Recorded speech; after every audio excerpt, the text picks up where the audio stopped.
we start. Today what we want to do is we want to talk about what are referred to as inverse trigonometric functions. Again, this is the last part of your unit. And so we have a function of a sine function, y is equal to sine of x, which you're now experts at. You know everything there is to know about sine and its transformations, right? I mean, you're pretty good with it. However, arc sine is different. Arc sine looks like this, sine inverse of x, okay? That -1 does not mean 1 over the sine of x. It means something else. And what I need to teach you today is how those two are different from each other, okay? So sine of x looks like this. We've been graphing sine over and over, and you guys know the shape, you know the period, you know its pattern. The domain is the possible x values, and those stretch from negative infinity to positive infinity. What is the range of the sine function? Yep, so sine always outputs from 1 to -1.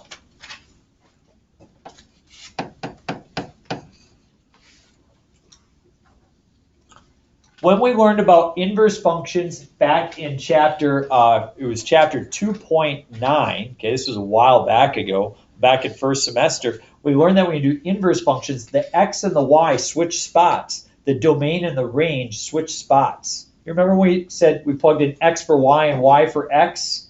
We kind of solved and did some of that stuff. The other thing you remember is that the graph is reflected over the line y equals x. Don't draw this, but if we did reflect this over the line y equals x, this is the shape you would get if you reflected that over the line. I ask you, is that purple graph a function? No, because it doesn't pass the vertical line test. So this is not a one-to-one function as we referred to before. It doesn't pass the horizontal line test. So its inverse isn't going to pass the vertical line test. So we can't draw that whole thing. We just have to draw one section of it. And so the section that we're going to draw, I'll write it here and I'll do it again. But all we can draw is just that section. That's the section that passes the vertical line test. So our inverse function, and you don't have to memorize these shapes. You're actually going to have to do very, very little with this. We could spend about 4 days on this subject, but we just want to give you the bare bones of it, okay? That's arc sine, because that's the part that passes the horizontal and vertical line test. Now, these were the y values. They become the x values.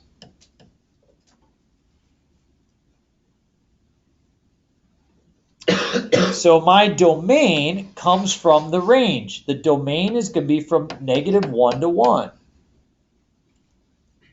So that means when you press second sine on your calculator, you can only plug in values between -1 and 1. If you try anything outside, it ain't going to work.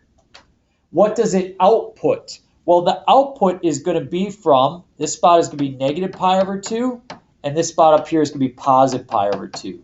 So the range is from -pi/2 to +pi/2. How do you know that's pi/2? So it carries from this spot of the graph to this spot of the graph. And if you think about sine, we've got 2 pi, we've got pi, and then that spot would be pi/2, right? Yep.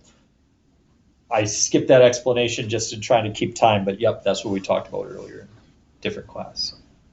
So that means that sine always outputs, arc sine always outputs between -90 degrees and +90 degrees. It's always going to give an answer there.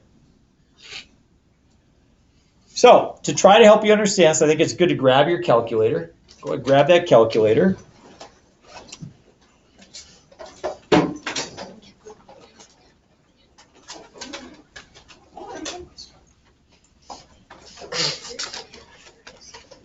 Oh, Vince, I have a question. So on the college, they were talking about the calculators acceptable, and it was saying like Texas calculators are not, but it didn't list this one. These calculators are not acceptable, correct? Your calculator is absolutely acceptable in the EC. This calculator is? Okay. Absolutely. Okay. I have, it's been years since I've seen a calculator around here that's not acceptable in EC. Okay. Okay. So, and even the calculators that are not acceptable, I really don't know people who would know how to use the functions that would be non-acceptable. Okay, and then also on the website, it was saying that scratch paper is not allowed. Yeah. Is that true? How are you supposed to do math without scratch Okay, paper? so just to be clear, are you taking it by hand or are you taking it via computer? Computer. That's the only thing that the school provides. Okay, But- so I will just tell you from my vantage point, okay? So, and my plan was for my kids our plan was to take the ACT 4 times, okay? End of your sophomore year, middle of your junior year, over the summer, and the beginning of your senior year, okay? Now, didn't end up taking it 4 times, just get a score that gets you onto college, and that's fine, right? So, but during that time, we found out that once she was taking it by hand, another time it was via computer. So you can try to find another place that will offer it by hand. Those places are becoming less and less. Without a doubt, my daughter said she would much rather take it by hand than on the computer. As far as the scratch paper, I would double investigate that, and I'll look into it for you and try to find out, but I think that is absolutely unacceptable. You should be able to use scratch paper, and then that scratch paper hand to the person who is doing the test, and then they can dispose of it. So I'll try to look for clarification on that. Okay. And we will spend significant time in this class preparing for it. So, okay. All right. So I want you to first press mode and make sure that you're working in degrees. Let's all be working in degrees for right now. And then go to quit and press second sine. So sine inverse, and you're going to press 0.5. And don't press enter yet. We're going to try to see if we can figure out what that is. So 0.5 means where in the unit circle do we get a y value of 0.5? Where do we get a y value of 0.5? Good, 30 degree. Everybody see that that's going to be 1/2 for the y value? So if you press enter, it outputs 30 degrees. It's always going to output between 30 degrees, or I'm sorry, between negative 90 degrees and positive 90 degrees. So watch this. If I go sine inverse and I go negative 0.5, this is where people seem to understand this a little bit better. Where in the unit circle would it have a y value of negative 0.5? Negative 30, which is the same spot as 330. Everybody see it? Negative 30 is the same as 330? Well, when I press enter, is it going to give me 30? Or I'm sorry, is it going to give me negative 30? Or is it going to give me 330? 330. It's going to give me negative 30. It will always output between negative 90 and positive 90. It doesn't know how to find the 330. It only knows how to find values between negative 90 and positive 90. So I press enter, and there it is. See that? You don't have to memorize that. I just want you to understand why your calculator only gives you that and not the 330. It can only output values between negative 90 and 90. That's all it does. We try again. Look at the cosine function, okay? Cosine looks like this.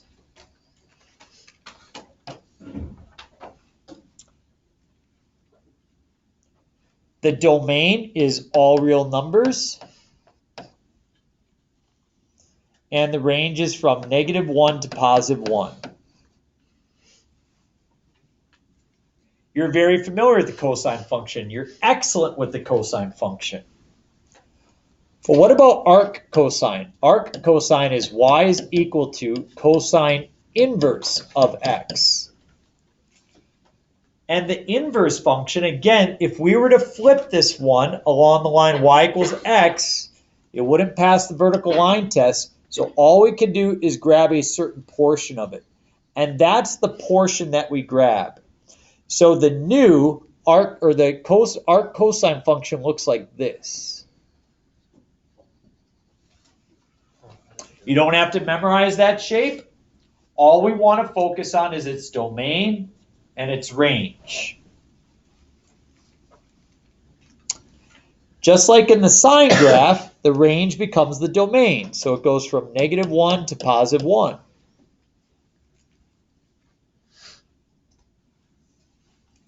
So this spot right there is -1, and that's +1. The range goes from 0 to pi. 0 to pi. What is that in degrees? 0 to 180 degrees. So arc sine spits out between negative 90 and 90. Arc cosine spits out between 0 and 180. Got that? Okay. So go to your calculator and press second cosine.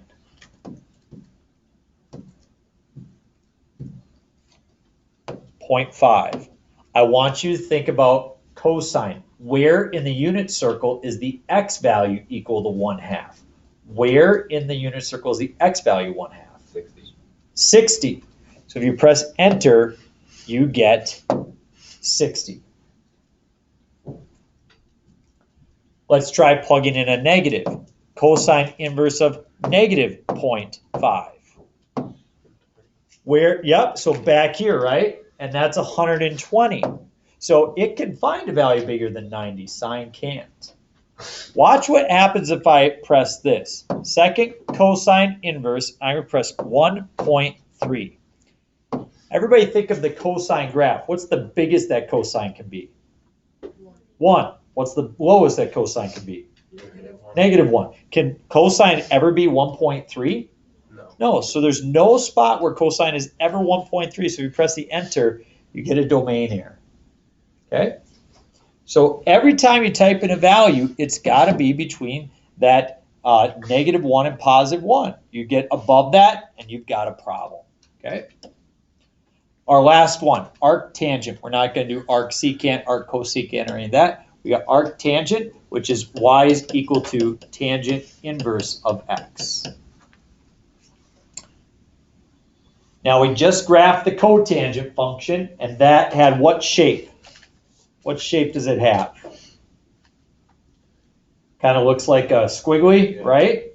And it has vertical asymptotes.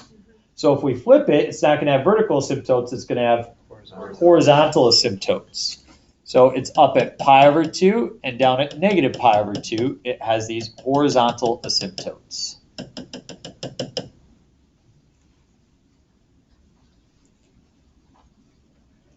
And instead of doing this shape where it starts down and finishes up kind of like a vertical type graph, it's going to be more of a horizontal type graph like this.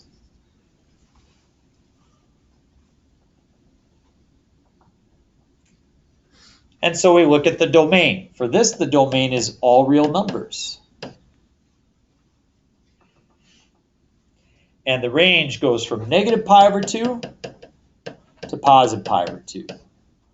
Or from -90 to +90.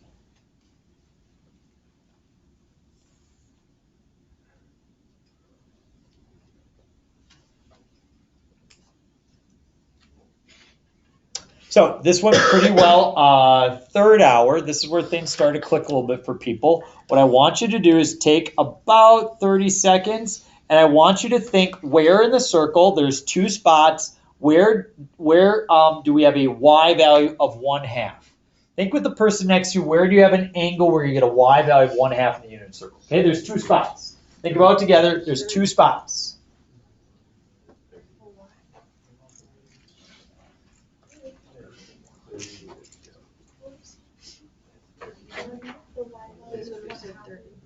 Maybe. It'd be 30 and 150. 5, 4, 3, 2, 1. We got 2 spots. We've got 30 degrees where you have a y value of 1/2, and we've got 150 degrees. Are you guys able to think those through? So if we do sine inverse, which one will our calculator produce? Will it produce the 30 or the 150? 30. It's going to produce the 30 because it only produces values between -90 and 90. Does that make sense? Okay, the next one. Now think with your partner. Where in the circle, what 2 angles, there's 2 of them, where do we get tangent equal to -1? Think about where would tangent be -1? Think about that with your partner. Go ahead, talk back and forth, see what you get.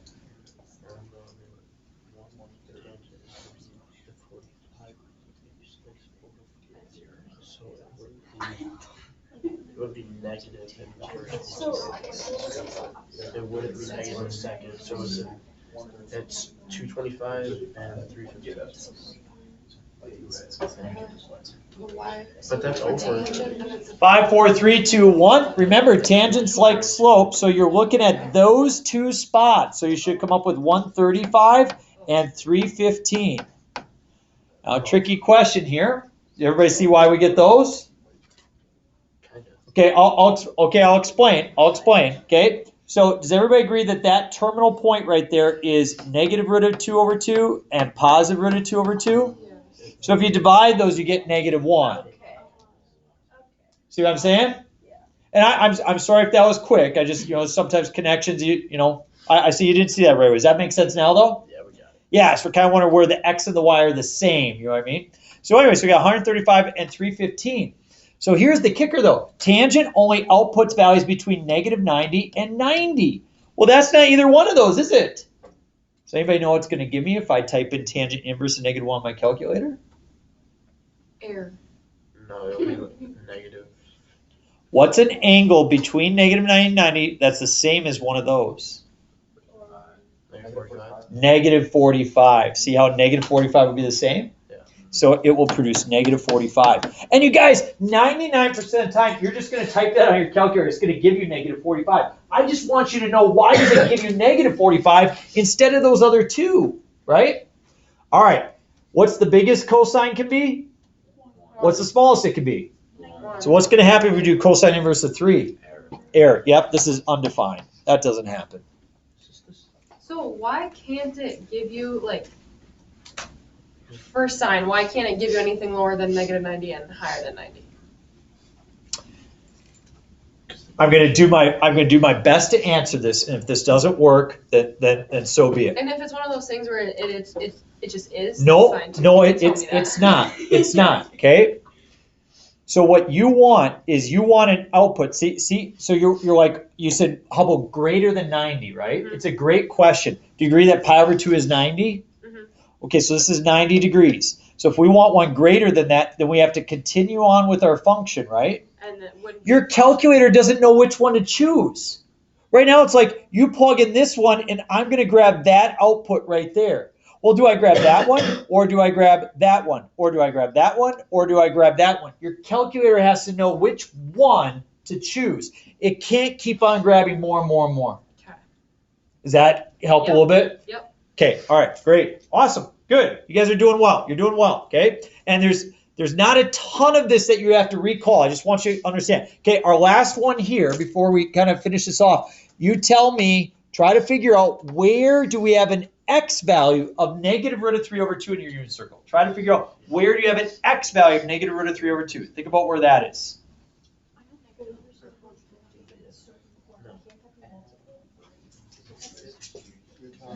So think about your triangles. Yeah, so it'd be like one of these where it's like. Yes, yes. Yeah. So since it's cosine, it's x, right? Yes. And it's negative. So which side is it going to be on? No. Yeah. It'd be down here. So you got two options over on that side. Why is it only two options though? Like that's what I'm like confused on, because like I know we did like this stuff before with like all the. Okay, if this doesn't make sense, let me know. But if I draw it there, that point right there is negative root of 3 over 2 and positive 1/2. And then this spot right there is negative root of 3 over 2 and negative 1/2. Those are the two spots where you have negative root of 3 over 2. So on that side is positive root of 3 over 2. That's what I understand. I just don't understand how you're getting like the angle so like easily. So I know it's a 30-degree angle because a 30, 60, 90 is what makes that, right? Oh, so it'd be 30 from 180. Yeah, 30 from 180. So I got 150 and I got 210. Yeah. So 150 and 210 are the two angles that will have that. Which one will cosine inverse produce? Because it has to produce between 0 and 180. You see that? Good. Awesome. That's like the big idea. I don't want you to have to memorize every single thing. I want you to understand what the heck this thing is doing and how it relates to the inverse idea, okay? All right, so flip it over. We're going to do two easy examples, and then you're done. I think we could get it, okay? We're going to skip letter A, and we're going to skip letter C. We're going to do letters B and D. I pull these straight from the ACT. Okay, so these are problems I saw in the ACT. People were confused, so we're going to do it. Everybody agree that that looks somewhat complicated? Cotangent of arc sine of 4/5? Let's make it easy. Every single time you see something related to trigonometry, you can always make a triangle. A 90-degree triangle with an angle there of theta. If the bell goes, just stay through it. We'll be able to get both these pieces, trust me. The first one will take just a little bit. The second one is going to go pretty fast for you. And I see it's arc sine. What is sine in terms of opposite, adjacent, and hypotenuse? So the opposite side, so I have opposite over hypotenuse. So the opposite is 4 and the hypotenuse is 5. Any question how I set that up? Anybody know what the other side is? It's a special right triangle. It's 3. This is a 3, 4, 5 right triangle. Okay, so when we do sine inverse or cosine inverse or tangent inverse, that produces for us an angle, doesn't it? So when we do sine inverse of 4/5, it gives us theta. So this thing right here becomes theta. So in the problem is simply, what is the cotangent of theta? That's what we're wondering. Well, what is cotangent in terms of opposite, adjacent, and hypotenuse? Well, tangent is what over what? Y over X. Opposite over adjacent. So cotangent is going to be? Adjacent over opposite. So the answer is 3/4.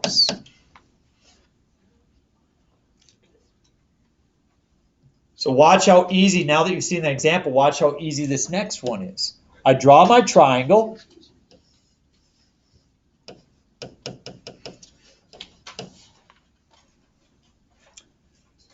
Cotangent inverse of 12/5. What is cotangent in terms of opposite, adjacent, and hypotenuse?